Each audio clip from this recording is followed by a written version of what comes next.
வயிற்று புண்ணையாட்டும் குடல் குழம்பு எப்படி செய்யுதுன்னு பார்க்க போகிறோம். அதுக்கு வந்து குடல் அலசி நல்லா கட் பண்ணி எடுத்து வச்சிருச்சு, க்ளீன் பண்ணி. கடையிலே கொடுத்துருவாங்க. இந்த மாதிரி அலசி கேட்டோம் அப்படின்னா அதுக்கு எக்ஸ்ட்ரா சார்ஜ் பண்ணுவாங்க. இந்த மாதிரி வாங்கிக்கிட்டோன்னா சமைக்கிறதுக்கு ஈஸியாக இருக்கும். ஏன்னா நம்மளுக்கு வந்து அதை க்ளீன் பண்ணுறதுலாம் கொஞ்சம் ரிஸ்க்கான வேலையாக இருக்கும். அவங்களே க்ளீன் பண்ணி கொடுத்துருவாங்க. அதுக்கு தேவையான பொருள் பார்த்திங்கன்னா, வெங்காயம் கட் பண்ணி வச்சுருக்கேன் நல்லா ஸ்லைஸாக. தக்காளி தேவையான அளவு எடுத்து வச்சுருக்கேன். இப்போ வந்து சூப்புக்கு தான் வைக்க போகிறேன் குக்கரில். ஜீரக மிளகு ஃப்ரெஷ்ஷாக அரைச்சது, உப்பு தேவையான அளவு, மஞ்சத்தூள், இஞ்சி பூண்டு பேஸ்ட்டு. இவ்வளோதான் வந்து சூப்புக்கு. குடல் சூப் வச்சுட்டு குழந்தைக்கு கொஞ்சம் எடுத்து வச்சுட்டு நம்மளும் குடிச்சிட்டு அப்புறமேட்டு அது குழம்பு மாதிரி ரெடி பண்ணிக்கலாம். போட போகிறேன் சூப்புக்காக.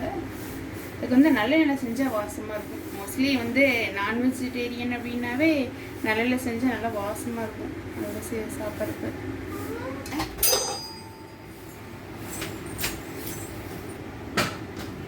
ஏன்னா நல்லா சூடானா இப்படி கை வச்சு பார்த்தோம் அப்படின்னா அனல் அடிக்கும். சூடாயிடுச்சு. இப்போ வந்து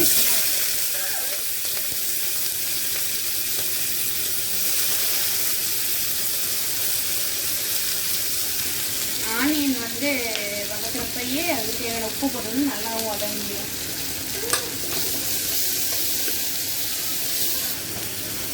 அடுத்து வந்து தக்காளி ஆட் பண்ணிடுவோம்.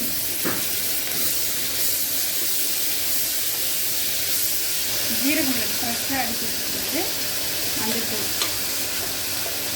2 ஸ்பூன் ஜீரக மிளகு, 1/2 ஸ்பூன் மஞ்சள்,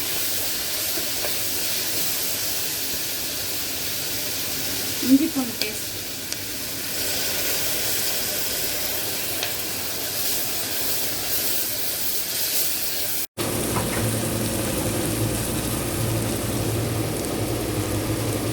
நல்லா வதங்கிடுச்சு.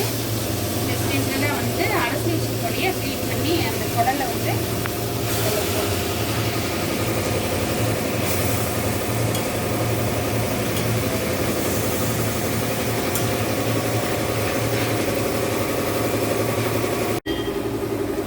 குடல் முக்கிற அளவுக்கு, குடல் வந்து மூழ்கிற அளவுக்கு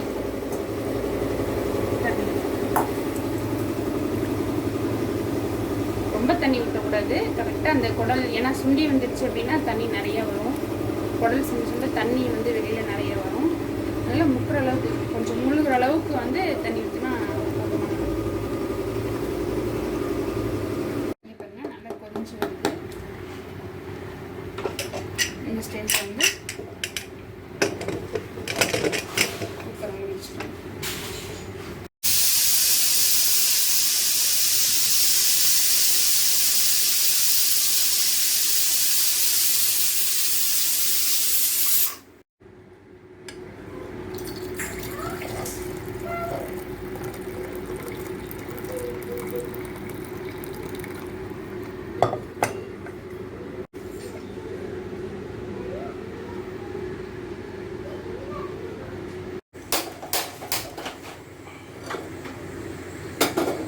குடலுக்கு வந்து குடலில் வந்து 4 விசில் விட்டு எடுத்து வச்சாச்சு.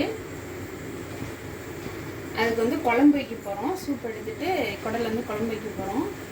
அதுக்கு வந்து வெங்காயம் தக்காளி வந்து வதச்சி வச்சுக்கணும். சோம்பு, இப்போ வெங்காயம் தக்காளி சோம்பு தேங்காய் இதுதான் அதுக்கு தேவையான பொருள். இதை வந்து வதக்கி எடுத்து வச்சுக்கணும். தக்காளி போட்டாச்சு. வெங்காயம் வதங்குவாங்க. இப்போ வந்து நல்லா வதக்கணும் வெங்காயத்தையும் தக்காளியும். இப்போ வந்து சோம்பு,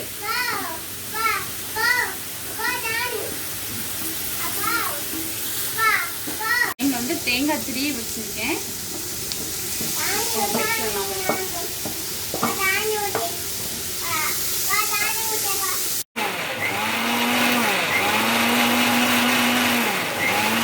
அதுக்கு வந்து 4 விசில் விட்டு எடுத்து வச்சாச்சு.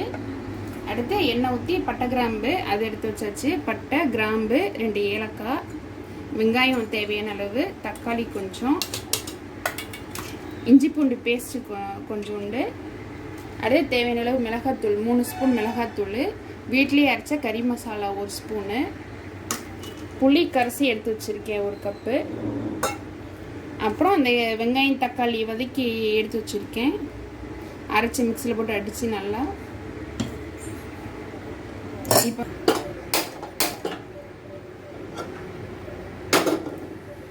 ஸ்டவ் ஆன் பண்ணிட்டு கடாயை வச்சாச்சு.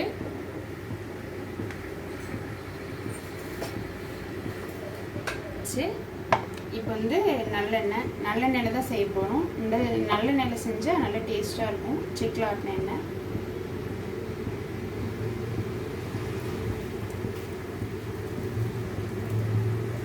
காஞ்சிருச்சு. எண்ணெய் காஞ்சிருச்சுன்னு எப்படி டெஸ்ட் பண்ணுதுன்னா, கை இப்படி லைட்டாக வச்சா ஆவி மாதிரி அடிக்கும், லைட்டாக பபிள்ஸ் வரும். இந்த டைமில் வந்து பட்டை, கிராம்பு, 2 ஏலக்காய்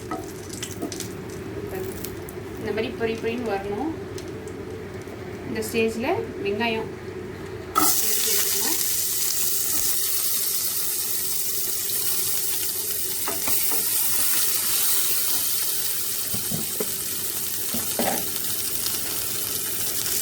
எப்போதுமே வெங்காயம் வதங்குறப்ப கொஞ்சமாக கல் உப்பு சேர்த்துக்கலாம். சேர்த்துட்டோம் அப்படின்னா வதங்கிடும், சீக்கிரம் வதங்கிடும்.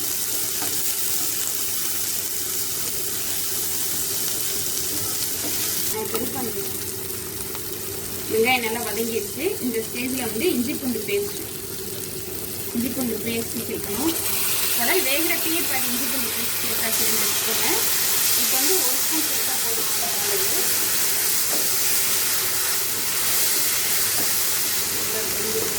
தக்காளி,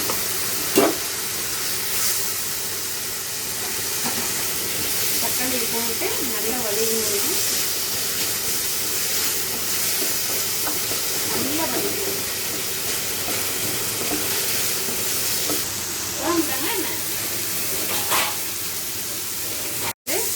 4 விசில் குடல் எடுத்து வச்சுட்டு வந்து குறையா அதை வந்து இதை சேர்த்துக்கணும். வெங்காயம், தக்காளி, இஞ்சி பூண்டு போட்டு நல்லா வதக்கிட்டு அதுக்கப்புறம் 4 விசில் விட்டு அதை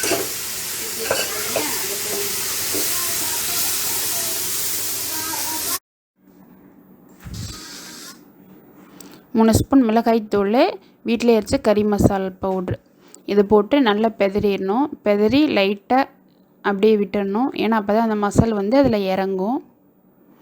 இப்போ வந்து அந்த பேஸ்ட் நம்ம அரைச்சி வச்சுருக்கோம் இல்லையா, அரைச்சி வச்சுருக்கோம் இல்லையா, அந்த பேஸ்ட்டை வந்துட்டு இதில் ஊற்றி நல்லா கிளறி விடணும்.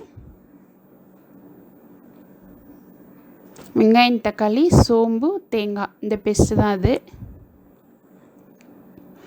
அடுத்து புளி தண்ணி ஊற்றிடணும். ஏன்னா நம்ம வதக்கி தானே அதை அரைச்சி ஊற்றிருக்கோம், அதனால் சீக்கிரமாக அது வந்து கொதிஞ்சிரும். குடலும் வந்து நம்ம விசில் விட்டு தான் எடுத்து வச்சுருக்கோம், அதனால் சீக்கிரமாக குழம்பு ரெடி ஆயிரும்.